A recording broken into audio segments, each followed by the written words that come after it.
É mais um crime hediondo perpetrado pelo marido contra a sua mulher em pleno Dia dos Namorados.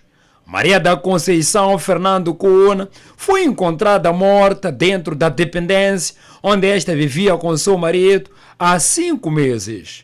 O choro do filho menor, trancado e ensanguentado, teria chamado a atenção da proprietária da casa. Então, mina loko nena boy hi domingo wa kona banta ko shoko xin'wana xo dzila xi hlomeletela hi laha ka xipfalo laya se ni nga kasi n'wana loyi mamana wa n'wana swilo oyo buya ke no nghena ndlwini ni hlivela mpahla leya ni nga na yena ni gama ni chela mati ya ku hlambeni loko ni ku a ni hambi fugawa mpara ni khova cana a swi ni nyiki swa ku ni hamba cana no gama ni boya ni ta ba xipfalo ni ba xipfalo a ka pfumeli ni teka lexi xa ribye ni ba a ku pfumeli munhu gama ni suka ni ya ka kunhada kuma swi nga ka kona. Esta vizinha diz ter visto o casal momentos antes, mas não desconfiou de nada e nem ouviu qualquer barulho que sugerisse qualquer desavença.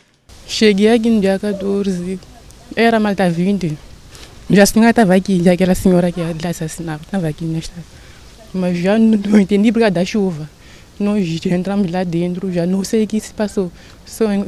Terá tentado falar com ela, respondeu alguma coisa? Não falamos juntos. O chão e cadeiras ensanguentadas revelam o ato cruel. O indiciado teria se aproveitado do barulho da chuva torrencial que se fez sentir na noite do dia de São Valentim para assassinar a mulher e fugir por este buraco das chapas de cobertura. Foi aqui, nesta dependência cita no bairro de Bagamoyo, Maputo, onde mais um caso de homicídio aconteceu.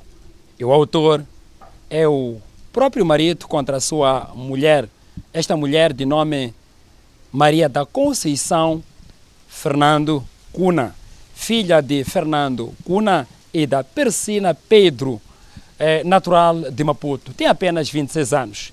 Esta mulher deixa uma criança menor de apenas 2 anos. Sérgio Citói, Elder Machungo, Miramar.